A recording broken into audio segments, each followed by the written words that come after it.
렘넌트 여러분들 반갑습니다. 하나님께서 문을 여시고 무엇을 하기 원하시는가라는 제목으로 말씀을 나누겠습니다. 그래서 오늘 본문 말씀은 요한복음 1장 12절에서 14절입니다.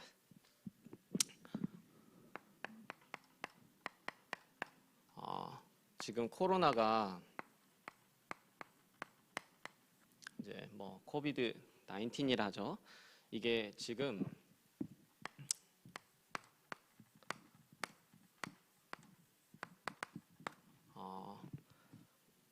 팬데믹이 되었습니다.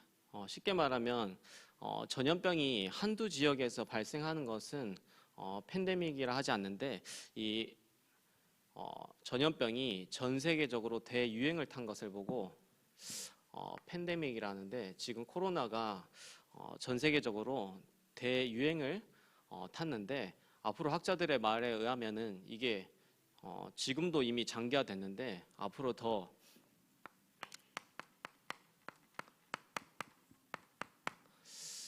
장기화된다고 합니다. 그래서 지금 코로나가 장기화되는 이런 상황 속에서 지금 교회의 모습들이 어떠냐면은, 코로나가 장기화됨으로 인해서 교인들 가운데 10%는 신앙생활을 간당간당하게 하고 있다가 왠지 교회 안 가면은 목사님 눈치 보이고, 왠지 교회 안 가면 성도들 눈치 보는 그러한 신자들 가운데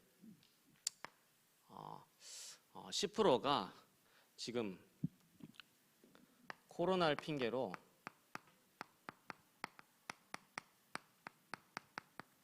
예배가 출석이 안 되는 그런 상황 가운데 있습니다. 안 그래도 신앙생활 하기 싫었는데 코로나를 통해 가지고 잘 됐다 하고 지금 신앙생활 안 되는 인구가 성도 중에 10%.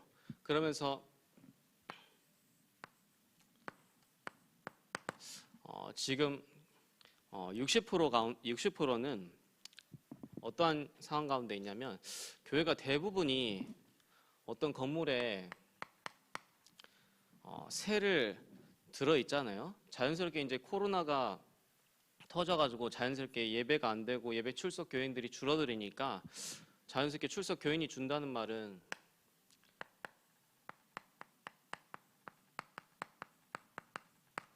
헌금이 감소하는데, 교회 거의 대부분이 교회가 어떤 한 건물에 새 들어서 있는데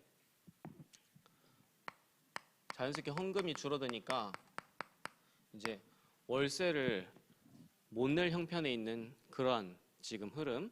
그러면서 또한 교회가 많이 건축을 했는데, 건축을 했으면 거의 대부분의 교회는 대출받아서 건축했기 때문에 이자를 내야 되는데 이런 이자를 못 갚고 허덕이는 그러한 상황. 그러면서 이 헌금 가지고 교회 유지해야 되는데 이게 헌금이 이제 줄어드니까 교회가 유지 안 되고 있는 상황들이 한 지금 60% 가운데 있고, 그러면서 나머지 30%는 이미 덩치 자체가 크다 보니까, 이렇게 헌금이 물론 주는데도 불구하고 너무 덩치가 크다 보니까 어떻게 해서든 이제 유지는 되는 그러한 상태 가운데 있습니다. 그래서 지금 지방에만 이렇게 예배 드리는 게 좀 수월하게 드리지, 수도권 같은 경우는 이것 때문에 철저하게 교회가 방역하지 않으면 안 되고, 예배 드리는 가운데 수칙을 지키지 않으면 안 되고, 수칙을 조금만 어길 시에는 그 교회는 벌금 물거나 지금 이제 교회당이 폐쇄되는 형태로 지금 수도권에 흘러가고 있습니다. 그래서 지금 코로나 터져서 이런 상황 가운데 있는데, 지금 또 그런 상황 가운데 앞으로 차별 금지법이다, 그리고 동성애 보호법이다. 그리고 각종 일어나고 있는 지금 모슬렘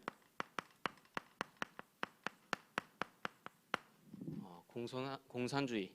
그래서 이런 일어나는 흐름 가운데 교회가 앞으로 진짜로 교환의 렘넌트들을 어떻게 세워야 되냐면 영원히 복음운동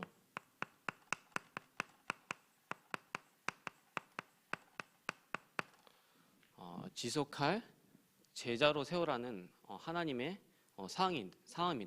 사인입니다. 이런 시대 흐름 가운데 그러면서 절대 무너지지 않는 그리고 절대 흔들리지 않는 제자로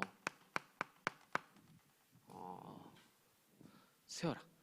이렇게 코로나 한번 터져서 교회가 휘청휘청하고 성도들이 휘청휘청하는데 앞으로 그보다 더한 상황들이 앞으로 벌어진다고 봐야 되는데 그런 가운데 교회 안에 있는 렘넌트들을 이렇게 세우지 않으면 앞으로 교회는 희망과 소망이 없습니다. 그래서 교회 안에 렘넌트들을 영원히 복음운동 지속할 제자로 그리고 절대 무너지지 않고 흔들리지 않는 제자로 쉽게 말해 138로 완전 답내고 끝내고 결론 낸 제자들로 렘넌트들을 만들지 않으면 앞으로 시간이 흐르면 흐를수록 교회는 희망이 없습니다. 그러면서 두 번째로 우리는 이러한 흐름 가운데 하나님 뭘 하길 원하시냐면 교회 바깥에 있는 진짜 완전히 버려지고 무너져 있는 99.9%의 불신자 살리는 방향으로 나아가야 합니다. 그리고 항상 우리가 기억해야 되는데 이런 코로나 재앙과 앞으로 저런 시대적 흐름이 오면은 저걸 한마디로 말하면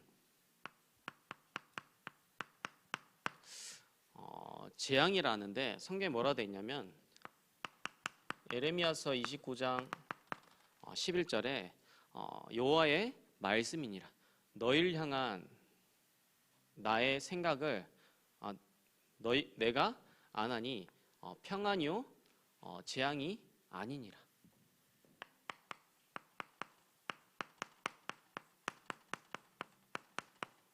그러면서 너희에게 미래와 희망을 주려 함이라 했는데 이 본문을 언제 예레미야가 말씀했냐면은 이스라엘 백성들이 포로로 끌려가고 있는 중에 하나님의 말씀이 예레미야에게 임해서 예레미야가 전달하는 말씀이에요. 아니 어떻게 포로로 끌려가는 게 재앙이 아니라 평안과 미래와 희망을 주는 것입니까? 다시 말하면 이 시대에 적용해서 말하면 하나님은 이 코로나는 재앙을 터뜨릴 때는 이거는 하나님이 결국에는 허락하신 거고 하나님 터뜨렸는데 항상 하나님이 재앙을 펼치실 때는 재앙을 펼치는데 여기에 주안점이 있는 게 아니라 하나님은 회복의 역사를 예비하시고 준비하시고 항상 재앙을 터뜨리기 때문에 우리 이것 때문에 뭐 지금 교회가 힘드니 뭐 여러 가지 있지만 거기에 우리가 집중할 것이 아니라 이 뒤에 하나님 이루실 회복의 역사에 우리가 집중해야 됩니다. 근데 어떤 하나님 회복의 역사를 가지시고 이런 재앙을 허락하셨느냐? 교회 안의 렘넌트들을 이렇게 세우라는 하나님의 사인입니다. 그러면서 우리는 교회 밖에 진짜 버려져 있고 무너져 있고 숨겨져 있는 99.9%의 불신자를 살리는 하나님의 사인이에요. 제 아무리 차별금지법하고 이렇게 각종 이런 것들이 일어나서 복음 가진 자를 핍박하고 막아도 99.9%의 불신자는 영적 문제 가운데 있습니다. 그 대표적인 사람이 성경에 나아만이에요. 제 아무리 나아만이 장군이고 어마어마하게 성공을 하고 있어도 겉으로는 성공했을지 몰라도 그 숨은 이명에는 완전히 문둥병으로 썩어가고 있어요. 근데 남한테는 말 못하고 자기는 죽어가고 있는데 겉으로만 멀쩡하게 성공한 것 같이 보이는 게 불신자. 잘 나가고 못 나가고 상관없어요. 인간의 영적인 존재로 창조되기 때문에 영이신 하나님을 만나지 못하면 100% 너나 할 것 없이 영적 문제 오게 되는데, 그 사람을 살리면은 아무리 이런 것들이 차별금지법이니 모슬렘이니 공산주의 일어나서 본 가진 자를 핍박해도 죽는 자를 살려놓은 데는 그것도 누구도 막을 수 없습니다. 그러니까 우리는 99.9%에 완전히 버려져 있고 지금 무너져 있고 죽어가는 불신자 살리라는 하나님의 사인이에요. 그러면서 앞으로 교회가 무슨 시대를 대비해야 되냐면, 아날로그와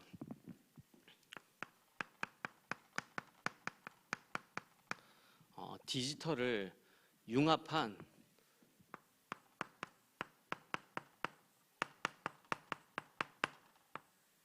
미디어 시대를 교회가 대비해야 합니다. 그래서 지금 이제 전 세계적으로 뭐라 표현하냐면, 우리가 역사를 구분할 때 AD, BC 하잖아요. 그래서 AD는 뭐냐면 안토 도미노. 그래서 예수님 오시고 난 이후. 그럼 BC는 뭐라 하냐면 비포 크라이스트. 역사를 AD, BC라 구분하는데 지금 어떤 단어가 나왔냐면 BC, AC. 그래서 비포 코로나, 애프터 코로나 하는 만큼 지금 코로나 이전과 코로나 이후 시대로 나뉘는데, 코로나 시대 터지면서 본격적으로 뭐가 열렸냐면은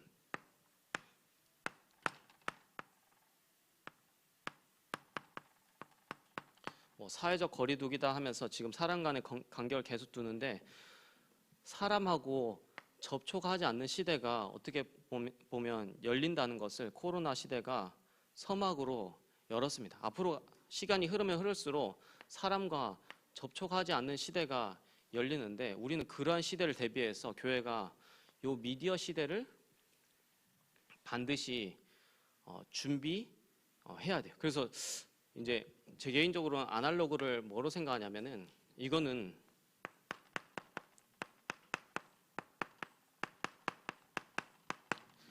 성경의 본질. 그래서 이제 에이트라는 책을 다 읽어봤겠지만은 이제 그 책이 키워드가 뭐냐면, 결국에는 4차 인공 시대 4차 산업혁명이 일어나면 인공지능이 이제 일어나는데, 인공지능한테 지배받는 나를 만들 것이냐, 아니면은 인공지능을 지배하는 나를 만들 것이냐. 그래서 인공지능한테 지배받지 않고 인공지능을 지배하려면은 반드시 준비해야 될 그 8가지를 말하면서, 8가지 말하면서 항상 공통적으로 반복되는 말이 무슨 내용이냐면,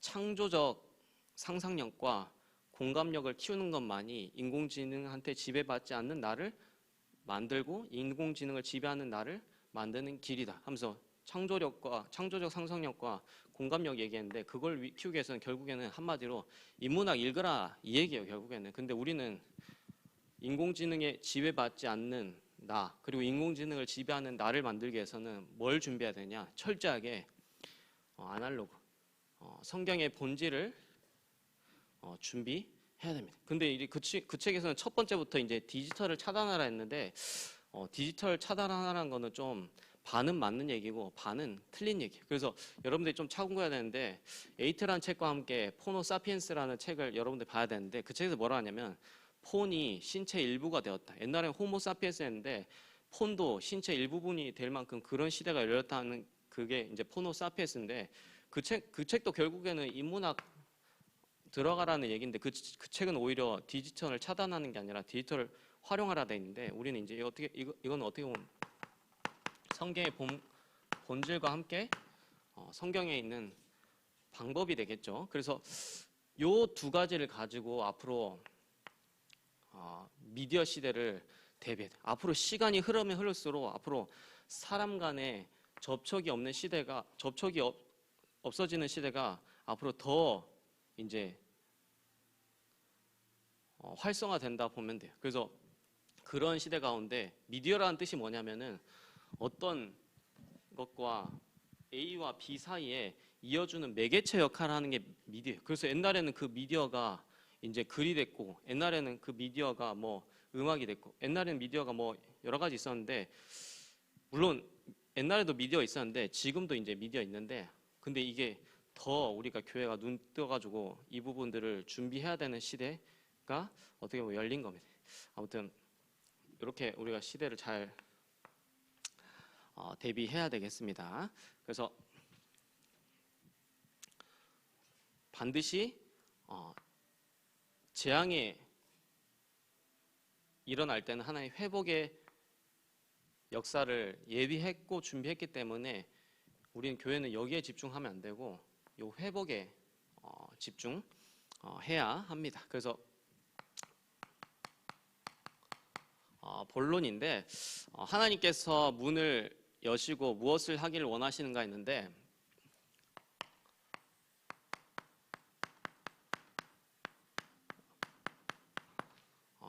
영접 이전에 줘야 될 것. 그러면서 영접 그리고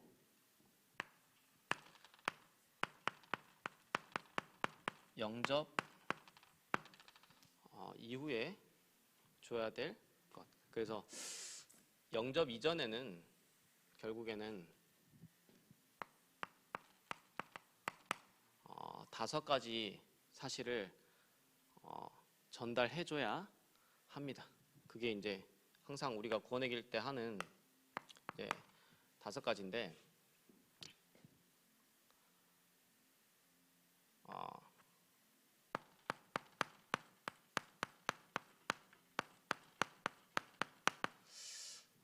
성경이 말하는 인간, 성경이 말하는 인간의 문제, 그리고 성경이 말하는 하나님의 해결책, 성경이 말하는 해결 방법, 그래서 성경이 말하는 축복, 이 5가지를 전달해줘야 됩니다. 근데 이 5가지를 한마디로 줄이면은 결국에는 뭐냐면은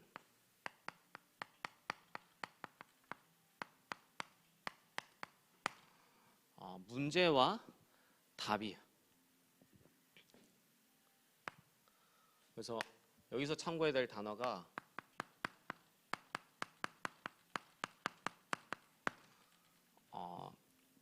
접촉점이에요. 물론 너나 할 거 없이 모든 사람이 창세기 3장에 근본 영적인 문제는 다 같은데 이 창세기 3장의 영적 문제가 이 개인에게 어떻게 와 있는지를 접촉시켜 줄 수 있어야 되고 그 개인에게 와 있는 접촉된 문제가 영적 문제임을 보게 해서 그 문제로 하여금 그리스도로 접촉할 수 있도록 도와주는 게 사실상 굉장히 중요한 키입니다. 그래서 영접. 그래서 여기서는 이제 영접하고 나서는 반드시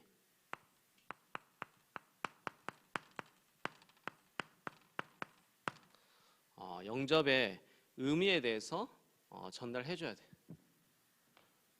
한마디로 얘기하면 영접이라는 것은 창세기 3장 이후로 모든 것을 다 잃어버렸는데 영접함으로 말미암아 하나님의 모든 것을 회복하는 게 영접. 그래서 영접의 의미에 대해서 이제 여러 가지가 있는데 좀 이렇게 간단하게 정리하고 그러면서 영접 이후에 줘야 될 거. 반드시 5가지를 줘야 되는데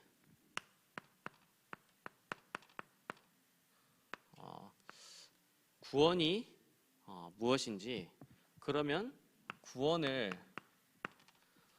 왜 받아야 하는지 그러면 구원 받아야 될 이유가 나왔으면 구원을 어떻게 받아야 하는지 구원 받으면 어떻게 되는지 기도 응답은 어떻게 받을 수 있는지 이 부분들을 반드시 메시지를 통해서 전달해 줘야 됩니다.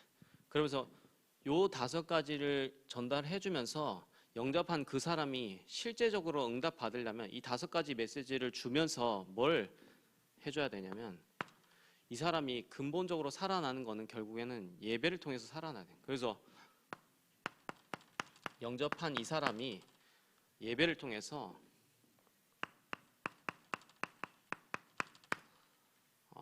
강단 말씀 따라갈 수 있도록 도와줘야 합니다.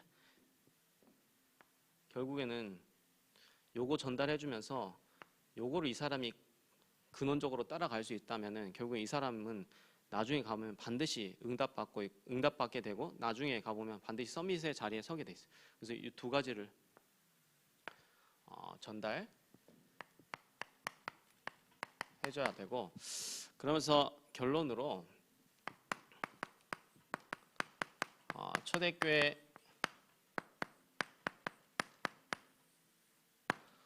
마가다락방의 응답을 받기 위해서 우리가 계속해서 인도받아 나가고 있습니다. 그러면서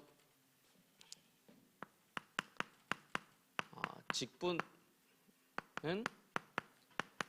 축복의 통로이다. 그래서 교사님들이 좀 반드시 읽어야 될 책을 추천하겠는데, 교사들이여 절대로 가르치지 말라. 저자는 김인환. 그래서 두란노에 썼었는데 제 개인적으로 우리가 복음을 적용시켜서 교사가 응답받을 내용들을 굉장히 잘 정리한 책이라 생각합니다. 그래서 이런 부분들, 그러면서 빛의 경제 응답 받기 위해서 반드시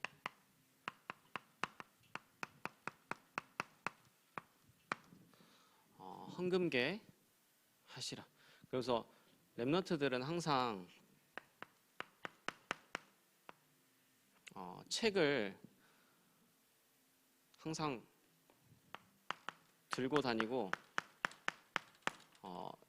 읽어야 돼. 그래서 이게 굉장히 치유하고도 관련이 있고, 그러면서 우리가 중요한 이 복음의 비밀을 갖고 있는데, 이 복음을 어떻게 하면 삶 속에서 적용하고 복음을 삶 속에서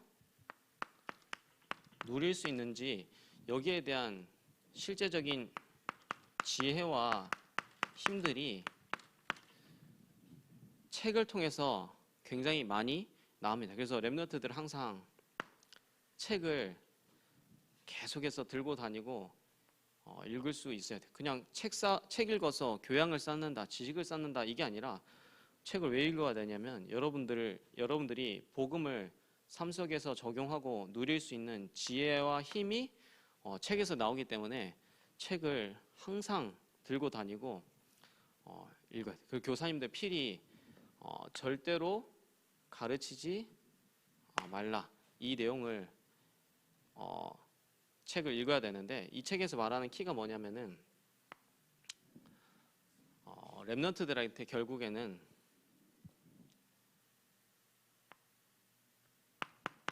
살아있고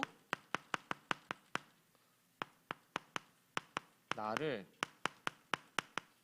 변화시킨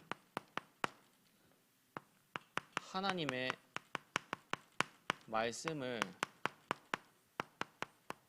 가르치는 게 아니라 전달할 때 아이들이 결국에는 변화한다는 거예요. 그 책을 이렇게 길게 풀었는데 제가 볼 때 맞는 것 같아요. 우리가 랩런트들한테 자칫 잘못하면 죽어있고 가르치려 하는 하나님의 말씀을 전달하지, 진짜 살아있고 나를 변화시킨 하나님의 말씀 전달하면 다 살아요. 쉽게 말하면 랩런트들한테 말씀을 전달하면 안 되고